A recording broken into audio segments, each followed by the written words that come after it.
நேர்ல நேருக்கு வணக்கம். இன்றைய நேர்காணலில் திராவிட இயக்க சிந்தனையாளர் திரு பிலால் அலி அவர்கள் இருக்கிறார். அவரோடு பேசலாம். வணக்கம் தோழர். வணக்கம் சந்தோஷ், எப்படி இருக்கீங்க? பேரலை நேயர்களுக்கும் என்னுடைய வணக்கங்கள். நல்லா இருக்கு சார். நல்லா இருக்கீங்களா நீங்க? நல்லா இருக்கேன் சந்தோஷ்.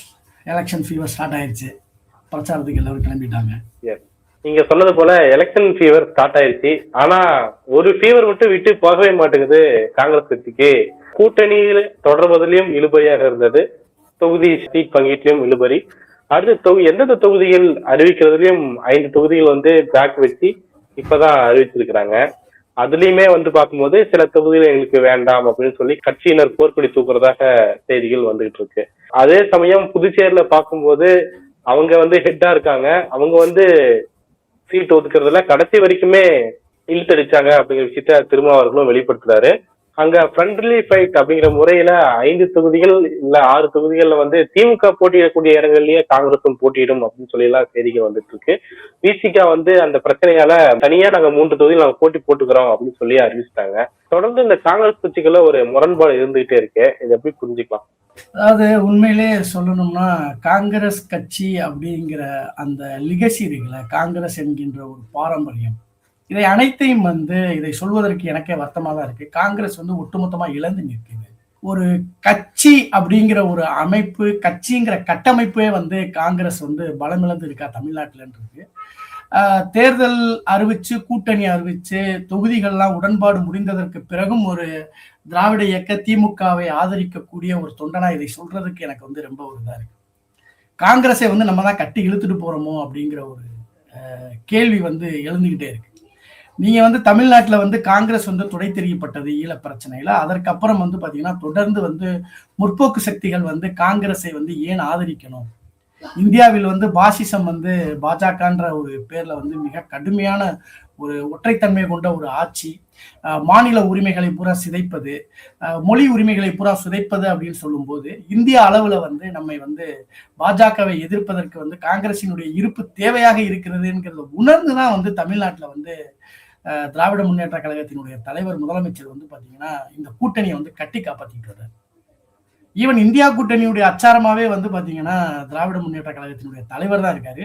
அவருடைய அணுகுமுறை தான் மற்ற மாநிலங்கள்ல எல்லோருமே ஃபாலோ பண்ணக்கூடிய ஒரு நிலைமையில இருக்கும்போது காங்கிரசினுடைய தொடர்ச்சியான இந்த அணுகுமுறை இருக்குல்ல, இது ஒரு அயற்சியை தாண்டி பாத்தீங்கன்னா ஒரு வெறுப்பை உருவாக்கி இருக்குன்னு தான் நான் வெளிப்படையா சொல்ல விரும்புறேன்.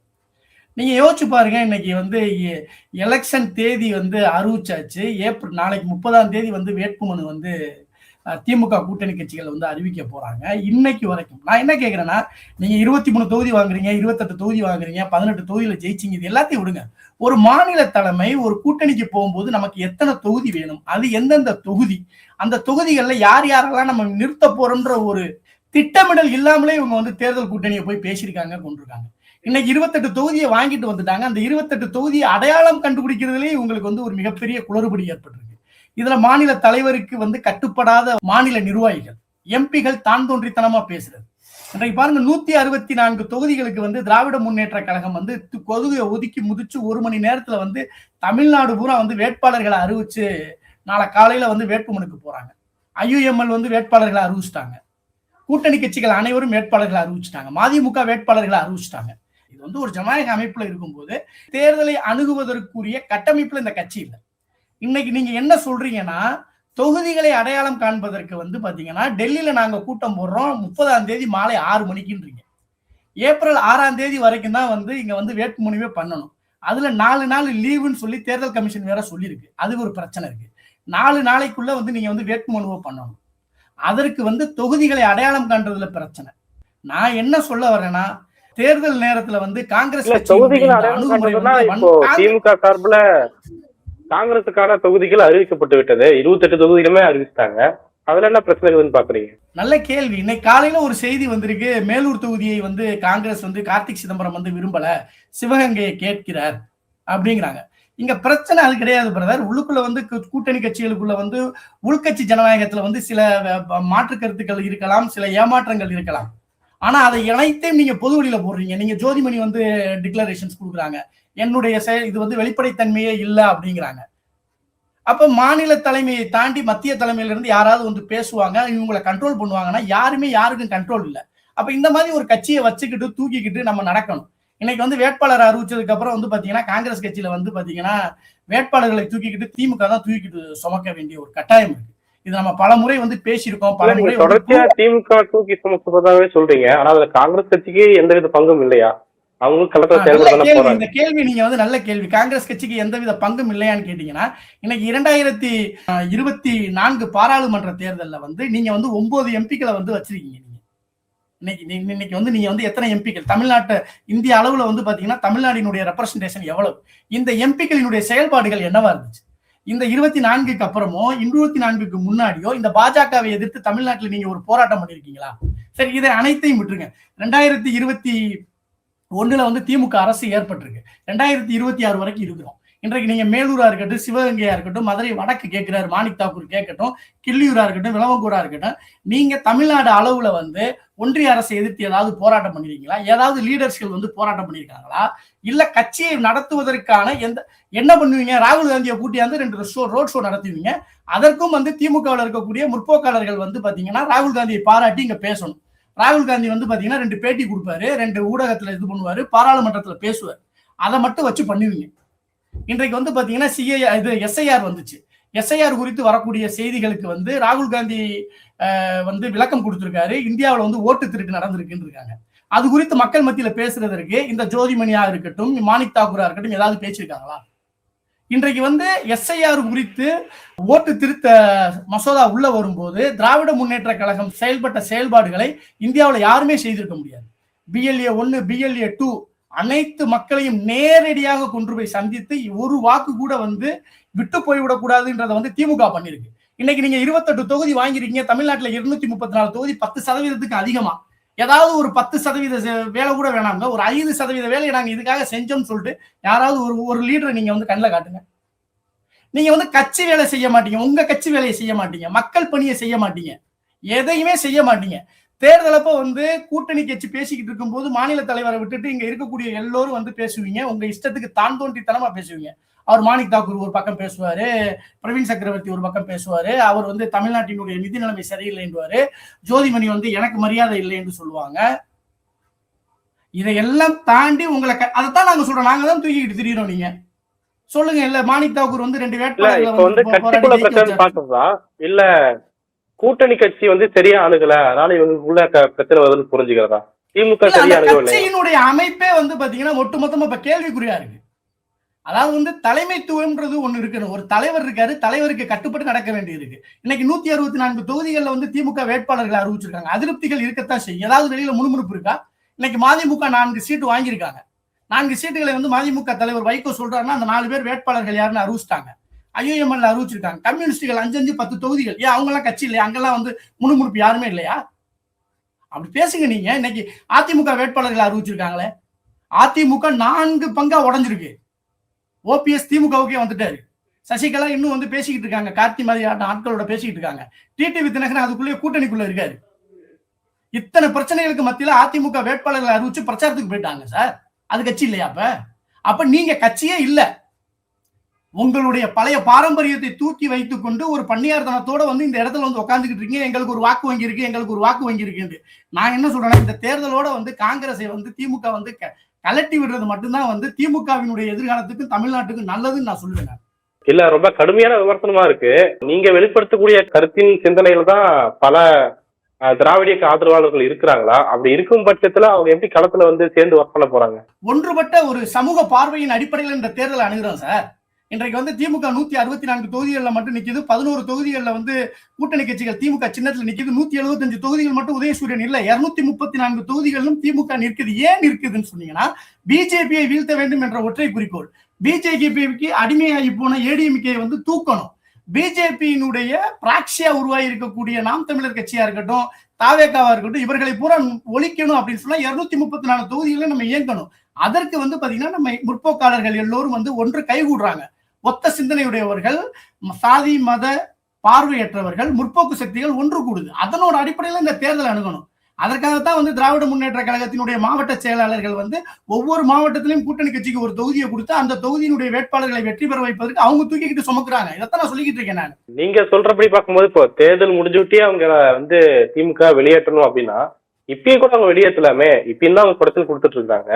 இல்ல நான் ஏன் வந்து அவங்க ஒரு வெயிட் பண்றாங்க தனிப்பட்ட அப்படின்னு மனிதனா கேள்வி வந்து இருக்கு. எனக்கு என்னுடைய பொறுமையினுடைய எல்லையை பேசிக்கிட்டு இருக்கேன். என்னுடைய தலைவர்கள்லாம் அப்படி அப்படி யோசிக்க மாட்டாங்க. இங்க வந்து ஒரு பரந்துபட்ட ஒரு பொறுமை தேவைப்படுது அரசியல் செயல்பாடுகள்ல. ஆனா காங்கிரசினுடைய செயல்பாடுகள் தான் இங்க வந்து கேள்விக்குறியா இருக்கு. அதை வந்து நாங்க வந்து ஆதங்கமா வைக்கிறோம். இன்றைக்கு வந்து 30ஆம் தேதி தான் நீங்க வந்து கூடி எந்தெந்த தொகுதிங்கிறத நாங்க முடிவு பண்ணிட்டு வேட்பாளர் அதற்கப்புறம் தான் அறிவிப்போம். இன்னைக்கு போன பாராளுமன்ற தேர்தலில் மயிலாடுதுறை தொகுதியில கடைசி நேரத்துல கடைசி நிமிடத்துல சகோதரி சுதா வந்து சென்னையிலிருந்து போய் வந்து வேட்புமனு தாக்கல் பண்ணாங்க. ஒரு வேட்பாளரை உங்களால அடையாளம் பண்ணி முன்னாடியே தொகுதிக்கு போகலன்னு சொன்னா இதை நீங்க எப்படி வேலை பார்ப்பீங்க? அன்றைக்கு மக்கள் மனநிலை பிஜேபிக்கு எதிராக இருக்கு சார். அதுக்காக நீங்க உங்க இஷ்டத்துக்கு நீங்க செயல்படுவீங்களா? அவங்க சுதா அவங்க எப்போ வேட்புமனு தாக்கல் பண்ணாங்க? இப்ப யோசிச்சு பாருங்க, பாண்டிச்சேரியில யோசிச்சு பாருங்க. அப்ப கூட்டணி கட்சி தமிழ்நாட்டுல இருக்க உங்க இஷ்டத்துக்கு நீங்க பாட்டுக்கு 28 பேருக்கு இப்ப நாங்க தமிழ்நாட்டுல வந்து 28 தொகுதியிலையும் வந்து திமுக வந்து ஒரு போட்டி வேட்பாளரை போட்டுக்குது, அவங்க வேட்பாளர் போடல அப்படின்னு சொன்னா இதெல்லாம் நீங்க என்ன சொல்லுவீங்க? கூட்டணி தர்மத்துக்கு எதிரானதுன்னு தானே சொல்லுவீங்க. திமுக எங்களை தோற்கடித்ததுன்னு தானே சொல்லுவீங்க கூட்டணி கட்சி. பட் அதையெல்லாம் திமுக செய்யாதுல, எப்பவுமே செஞ்சது கிடையாது.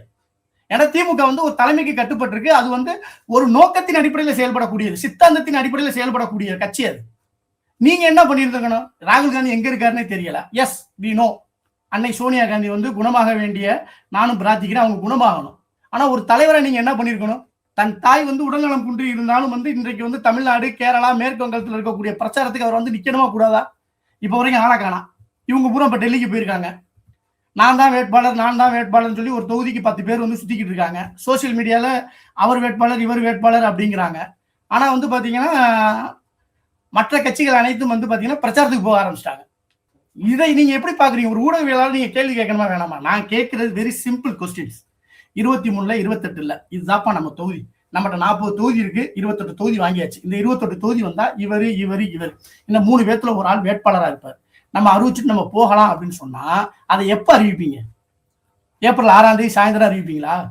சொல்லுங்க, நீங்க சொல்லுங்க. ஏப்ரல் 6ஆம் தேதி சாயந்தரம் 18 எம்எல்ஏக்கள் ஆல்ரெடி இருக்கிறாங்க. லாஜிக்கா பேசணும்னா 18 தொகுதிக்கு வேட்பாளர்களே தேவையில்லை. ஏன்டா எக்ஸிஸ்டிங் எம்எல்ஏஸ் தான் கொடுக்க போறீங்க, அதுல எந்த மாற்று கருத்தும் கிடையாது. அப்ப 28ல 18 போச்சுன்னா எவ்வளவு? மிச்சம் 10 தொகுதி. 10 தொகுதிகளை நீங்க முடிவு பண்ணி 10 தொகுதிகளை வேட்பாளரை அறிவிக்கிறதுக்கு உங்களால முடியல. நீங்க டெல்லியில இருந்து 10 பேர் வரணும், தமிழ்நாட்டில இருந்து ஒரு 50 பேர் டெல்லியில போய் படுத்திருக்கணும்னா அதுக்கு பேர் கட்சியா என்ன சார்? சொல்லுங்க சார். இதைத்தான் சார் நான் கேட்கிறேன். நான் மேலூர் தொகுதி பத்தி குறிப்பிட்டிருந்தீங்க, அதை கொடுத்துட்டு சிவகங்கையை திரும்ப பெறலாம் அப்படின்னு சொல்லி கருத்து நிலவரதாக. ஏன் மேலூர் தொகுதி வந்து அவங்கள விரும்பல? சமீபத்துல கூட காங்கிரஸ் நிறைய வாட்டி போட்டி ஜெயிச்சிருக்காங்க அப்படிங்கிற வரலாறை பார்க்க முடியுது. அதையே காங்கிரஸ் கட்சி விரும்ப மாட்டாங்க சார். நான் வந்து ஒரு மேலூர் தொகுதியை சார்ந்தவன். என்னுடைய தந்தை வந்து பாத்தீங்கன்னா மேலூர்ல வந்து காங்கிரஸ் கட்சியில சிறுபான்மை பிரிவுல இருந்தாரு. போன தேர்தல் வரைக்கும் இருந்தாரு. அவர் இப்ப தவறிட்டார். என்னுடைய தந்தை போன தேர்தலில் வந்து அவர் தேர்தல் பிரச்சாரம் இருக்கார். நானும் வந்து பாத்தீங்கன்னா பூத் ஏஜெண்டாலாம் செயல்பட்டு இருக்கேன் சார். மேலூர் தொகுதிங்கிறது நிச்சயமா வந்து பாத்தீங்கன்னா கக்கன் இருக்காரு. கக்கன் சிலை தான் வந்து மேலூரோட மையத்துல இருக்கு. அது வந்து காங்கிரஸ் பாரம்பரியம். இந்த வார்த்தையே எனக்கு வந்து இரிட்டேட்டிங்கா இருக்கு சார். இந்த பாரம்பரியம்ன்றதே வந்து பாத்தீங்கன்னா ஜனநாயகத்துக்கு விரோதமானது சார், சமத்துவத்துக்கு விரோதமானது சார். என்ன பாரம்பரியம் இருக்கு யோசிச்சு பாருங்க. அப்ப காங்கிரஸ் கக்கன் பின்னாடி வந்து பாத்தீங்கன்னா அவர் வீரநம்பலம் இருக்காரு. வீரநம்பலத்துக்கு அப்புறம் அவருடைய மகன் இருக்கார் KVV ராஜமாணிக்கம். அவர் காங்கிரஸ்ல இருந்தார். அதுக்கப்புறம் தமாக 1991ல வர்றாரு. ஸோ அவங்க வந்து ஒரு 5 பீரியட் இருந்திருக்காங்க. அதற்கப்புறம் பாத்தீங்கன்னா மேலூர்ல கடந்த 5 தேர்தல்களாக 25 வருடங்கள் தொடர்ந்து அதிமுக தான் வெற்றி பெற்றிருக்கு. 3 முறை வந்து சாமி வெற்றி பெற்றிருக்காரு, 2 முறை வந்து சகோதரர் பெரிய புலான் வந்து வெற்றி பெற்றிருக்காரு. அதற்கு 3 முறை சாமி வெற்றி பெற்றுவதற்கும் 2 முறை பெரிய புலான் வெற்றி பெற்றுவதற்குமான காரணிகள் வந்து பாத்தீங்கன்னா சாதிய அணிதிரட்டல் தான் நடந்திருக்கு. திமுக வந்து பாத்தீங்கன்னா அங்க வென்றதே கிடையாது. அது ஒரு பாயிண்ட். அதுக்கிடையில திமுக வந்து கூட்டணி கட்சியில் கொடுப்பாங்க. ஒரு தடவை கம்யூனிஸ்ட் நின்றாங்க, ஒரு தடவை திமுகலே சமையலூர் செல்வராஜ் நின்றாரு, அண்ணன் ரகுபதி நின்றாரு, எல்லாருமே தோத்துட்டாங்க. பட் தொடர்ந்து காங்கிரஸுக்கே திமுக சீட்டு கொடுத்துருக்கு. இதே KVV ராஜமாணிக்கத்தினுடைய மனைவி நின்றுருக்காங்க, அவருடைய தம்பி நின்றுருக்காங்க, அவங்க எல்லாமே தோத்துட்டாங்க. ஆனா இந்த முறை அப்படி கிடையாது. ஏன்னா மேலூர்ல வந்து கடந்த 5 வருடங்களாக திமுகவினுடைய ஆட்சியினுடைய மக்கள் நலத்திட்டங்கள் நேரடியா மக்கள்கிட்ட போயிருக்கு. நீங்க வந்து பாத்தீங்கன்னா கட்டணமில்லா பேருந்து இருக்குல்ல, அது வந்து பாத்தீங்கன்னா திமுகவினுடைய கிராமங்கள் அனைத்தும் வந்து பாத்தீங்கன்னா மக்கள்கிட்ட பலன் அடைஞ்சிருக்கு. அதற்கு மேல வந்து மகளிர் உரிமை தொகை இருக்கு.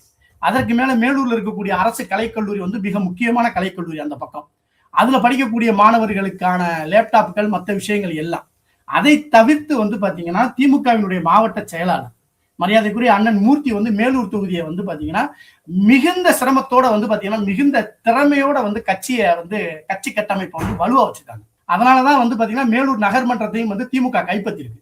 மேலூர் நகர்மன்றத்தை திமுக எப்படி கைப்பற்றிருக்குன்னு கேட்டீங்கன்னா 27 வார்டுல 26 வார்டுல வந்து பாத்தீங்கன்னா மேலூர் திமுக கவுன்சிலர்கள் தான் ஜெயிச்சிருக்காங்க. அப்படி இருக்கும்போது திமுகவுக்கு வந்து அதிக வாய்ப்பு இருக்கக்கூடிய ஒரு சூழல்ல வந்து கூட்டணி கட்சிக்கு கொடுக்குறாங்கன்ற போது அதையெல்லாம் நம்ம வந்து கருத்தே சொல்லல. ஆனா கூட்டணி கட்சியில யார் வேட்பாளர் அது வரைக்கும் இப்ப வரைக்கும் தெரியாது.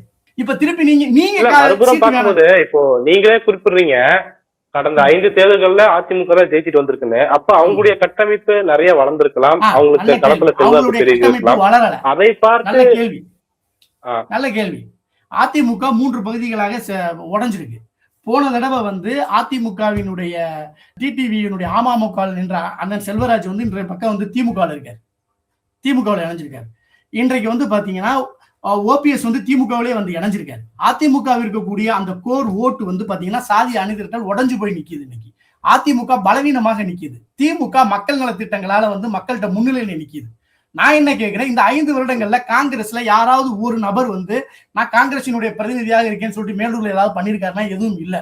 அப்ப நீங்க திடீர்னு காங்கிரஸை கொண்டாந்து நிப்பாட்டும் போது அது அதிமுகவுக்கு தானே பலமா இருக்கும். நீங்க திமுக வந்தாதான் திமுகவினுடைய பலன்களை மக்கள் அடைஞ்சிருக்காங்க. நம்ம மாவட்ட செயலாளரினுடைய வலிமையான வந்து கட்டமைப்பு வந்து பாத்தீங்கன்னா திமுகவை எடுத்துட்டு போகும். அதைத்தான் நம்ம பேசுறோம். இந்த முறை வந்து மேலூரில் வந்து திமுக உதயசூரியன் வந்து உதிக்கக்கூடிய பிரகாசமான வாய்ப்பு இருக்கு. ஆனா கூட்டணிக்காக நம்ம கொடுக்கும்போது அதை நம்ம சாக்ரிஃபைஸ் பண்ணிக்கிறோம். அதையும் கூட வந்து பாத்தீங்கன்னா நீங்க காங்கிரஸ்ல இருக்கிறவங்க வந்து சிவகங்கைக்கு கொடுங்க, மேலூர்ல கொடுங்கன்னு சொல்லி இந்த விளையாட்டு விளையாண்டுக்கிட்டு இருக்கீங்களே. அப்ப வந்து மேலூர்ல இருக்கக்கூடிய வாக்காளனுக்கு வந்து என்னவா இருக்கும், இவங்களுக்கு இதே வேலையா போச்சுடா, கடைசி நேரத்துல கொண்டாந்து யாரையாவது ஒரு ஆளை நிப்பாட்டுவாங்க, அவனை தூக்கிட்டு திரியணும். போன தடவை என்ன ஆகி போச்சு, அவர் மாணிக் தாக்கூரினுடைய மாமனார் வந்து நின்றாரு. அவர் 4 மணிக்கு வாங்க பிரச்சாரத்துக்கு வாங்கலாம், என்ன வெயிலா இருக்கு, இதுக்கு மேல எப்படி என்னால இது பண்ண முடியும், என்னால் நடக்க முடியாதுன்றாரு. இது சத்தியமாக வந்து தனி மனித தாக்குதலோ ஏதோ கிடையாது. நான் அவர்களை மதிக்கிறேன். நான் ஆனா ஒரு பிரச்சாரத்துக்கு வரக்கூடிய வேட்பாளர் வந்து முன்னால எந்திரிச்சு வாங்கப்பா கிளம்புவோன்னு சொல்லணுமா, அவரை நாங்க தூக்கிக்கிட்டு திரியணுமா கார்ல? அந்த மாதிரி ஒரு வேட்பாளரை போட்டீங்கன்னா என்னத்துக்கு ஆகும்? புரியுதா உங்களுக்கு? அதைத்தான் நம்ம என்ன சொல்றோம், நீங்க வாங்க, தொகுதியை ஜெயிக்கணும் சார். எங்களுடைய ஆதங்கம் திராவிட முன்னேற்ற கழகம் மீண்டும் ஆட்சியில் அரியணை ஏற வேண்டும். 234 தொகுதியிலையும் வந்து வெற்றி பெறலான்ற போது ஒரு தொகுதியை வந்து நீங்க வெளிப்படையா எனக்கு இந்த சீட்டு வேணாம், நான் தோத்துருவேன் அப்படின்னு சொன்னா எங்களுக்கு எப்படி இருக்கும்? கோபம் வருமா வராதா? நீங்க சொல்லுங்க. ஜெயிக்கக்கூடிய தொகுதி சார் அது. அதுதான் கேள்வியா இருக்கு. அதனால நான் என்ன சொல்றேன்னா, காங்கிரஸ் கட்சியினர் வந்து தன்னுடைய இந்த போக்கை வந்து நீக்கிக்கணும். ஓகேங்களா? அதனால குறைந்தபட்சம் as soon as possible வந்து வேட்பாளர் அறிவிச்சுட்டு அவங்க வரணும். இதைத்தான் நான் கேட்டுக்கிறேன். தனிப்பட்ட முறையில் நான் சொல்ல வேண்டிய மீண்டும் சொல்லக்கூடிய ஒரு கருத்து என்னன்னா, திமுக காங்கிரஸை இதோட கலட்டி விட்டணும், இந்த எலெக்ஷனோட கலட்டி விட்டுவிட்டு எதா இருந்தாலும் போஸ்ட் எலெக்ஷனுக்கு அப்புறம் நம்ம பார்த்துக்குவோம் கொண்டு வந்து. ஏன்னா அது வந்து ஒரு மிகப்பெரிய சுமையா இருக்கு. உளவியல் ரீதியாக வந்து எங்களை வந்து பின்தள்ளக்கூடிய நிலைமையில இருக்கு. இந்த 28 தொகுதியில வந்து நம்ம வந்து மிக கடுமையான சண்டை போடக்கூடிய நம்மளுடைய எனர்ஜியை பூரா அவங்களுக்கு தூக்கி கொடுக்குற மாதிரி இருக்கு. பட் காங்கிரஸ் கட்சியில இருந்து என்ன ரெஸ்பான்ஸ் வருதுன்னா ஒரு ரெஸ்பான்ஸ் எதுவுமே கிடையாது. Sorry to say this. நானே வந்து ஒரு ஸ்ட்ராங் காங்கிரஸ் சப்போர்ட்டர் தான் இத்தனை ஆண்டு காலமாக. தற்போது அந்த நிலையிலிருந்து விலகி நின்றுதான் இதை பேசிக்கிட்டு இருக்கேன். இது எனக்கும் வருத்தமாக இருக்கிறது. வேற வழி இல்லை, நம்ம முங்கிடக்கூடாது. ஓகே, மேலூர் தொகுதியை பத்தி பேசியாச்சு. அதே போல சிவகங்கை தொகுதியை பத்தி பார்க்கும்போது கடந்த 2 தேர்தல்கள்ல, நாடாளுமன்ற தேர்தல்கள்ல கார்த்தி சிதம்பரம் அவர்கள் தொடர்ச்சியாக வெற்றி பெற்றிருக்காரு. காங்கிரஸ் கைவசம் அவர்கள் இருக்கு, அவங்க பிரச்சாரம் பண்ணுவாங்க, அவங்க வேலை செய்வாங்க அப்படின்னு பார்க்கும்போது, மறுபுறம் பார்க்கும்போது சிவகங்கை தொகுதி வந்து கருணாஸ் அவர்களுக்கு ஒதுக்கப்பட்டிருக்கு. திருவாடனை தொகுதி கருணாஸ் போட்டியிட்ட வெற்றி பெற்ற தொகுதி. அந்த தொகுதி வந்து காங்கிரஸ் கொடுத்துட்டு சிவகங்கை வந்து அப்படியே சஃபிள் பண்றதை நம்ம எப்படி புரிஞ்சுக்கிறது சார்? இது எல்லாமே வந்து கூட்டணியில ஆல்ரெடி முடிவாகி போன தொகுதி சார். நான் என்ன கேட்கிறேன்னா, இதே கார்த்திக் சிதம்பரமா இருக்கட்டும், அவர் சிதம்பரம் தான் வந்து கூட்டணியவே வந்து உறுதிப்படுத்தினாரு. ஏன்னா கூட்டணியை விட்டு வெளியே போற மாதிரி பலதரப்பட்ட பிரச்சனைகள் ஆகி வந்து காங்கிரஸ் கட்சிக்குள்ளேயே ஒரு குழு வந்து தாவே காட்ட பேசிச்சு கொண்டுச்சு, இதெல்லாம் தாண்டி சிதம்பரம் தான் வந்திருக்காரு. நான் என்ன கேட்கிறேன்னா, இதை பத்தியே எனக்கு கவலை இல்லை. கூட்டணி முடிவான பின்பு தொகுதிக்குரிய வேட்பாளர்களை அடையாளம் காண முடியாத ஒரு நிலையில தான் காங்கிரஸ் கட்சியினுடைய அனைத்து நிர்வாகிகளுமே இருக்காங்க. நான் இங்க தனிப்பட்டு யாரையும் குறை சொல்ல வேண்டிய ஒரு கட்டாயம் இல்லை. ஓகே, சிவகங்கையில நீங்க நிக்கிறீங்க, ஏன் நீங்க சிவகங்கையை கேட்டு வாங்கியிருக்க வேண்டியதானே நெகோசியேஷன்ல? ஏன் வாங்கல? முன்னாடியே நீங்க பண்ணியிருந்துக்கலாமே. கார்த்திக் சிதம்பரம் 10 வருஷம் எம்பியா இருக்காருல்ல. இல்ல அவர்னால வந்து திமுகவினுடைய மாநில நிர்வாகிகளை வந்து தொடர்பு கொள்றதுல எதுவும் சிரமம் இருக்க போதா? இல்ல அவருக்கு வந்து காங்கிரசினுடைய டெல்லி நிர்வாகிகளோட தொடர்பு கொண்டு இந்த தொகுதியை வாங்குங்க நான் ஜெயிச்சு காட்டேன்னு சொல்ல முடியும்? முடியாது. ஏன் ஆல்ரெடி காரைக்குடி வந்து ஒரு தொகுதியில வந்து அவரு நிக்கிறாரு, அவரு மாங்குடி நிக்கிறாரு. அவருக்கு வந்து தொகுதி வந்து உறுதிப்படுத்தியிருக்காங்க. திருவாடனை வந்து அதுவும் வந்து வெற்றி பெறக்கூடிய தொகுதி தான் காங்கிரஸுக்கு. அப்புறம் இருக்கும்போது எப்படி ஒரு மாவட்டத்துக்குள்ள திருவாடனை வந்து ராமநாதபுரத்தோட போயிடும். ஒரு மாவட்டத்துல என்ன 2 தொகுதியை கொடுக்க முடியுமா? முடியாதுல்ல. இந்த இந்த பிரச்சனை அப்ப இப்ப வந்து நீங்க அந்த கருத்தை சொல்றதே தவறு இல்லையா? கட்சியில சைன் பண்ணி வாங்கிட்டு வந்ததுக்கு அப்புறம் உங்க இஷ்டத்துக்கு நான் தான் தோண்டித்தனமா நான் பேசினேன்னு சொல்லி பேசிட்டு போறது ஒரு தலைவனுக்கு அழகா? சொல்லுங்க நீங்க. தொண்டர்களை வந்து உசுப்பேத்தி விடுற வேலை தானே இது. எப்படி வேலை பார்ப்பாங்க? இதுதான் எங்களுடைய ஆதங்கமா இருக்கு. வேற ஒண்ணும் கிடையாது. we are ready to face. இன்னைக்கு 30ஆம் தேதி வந்து மேலூர் வந்து காங்கிரஸுக்கு தான் அப்படின்னு சொல்லி 2ஆம் தேதி காங்கிரஸ் வேட்பாளர் வந்து வேட்புமணியை வந்து தாக்கல் பண்ணிட்டாருன்னு வச்சுக்கோங்க.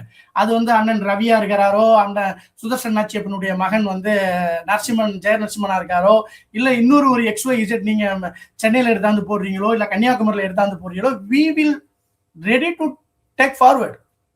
அடுத்த செகண்ட் நாங்க போய் வாக்கு கேட்க ஆரம்பிச்சிருவோம் காங்கிரஸுக்கு.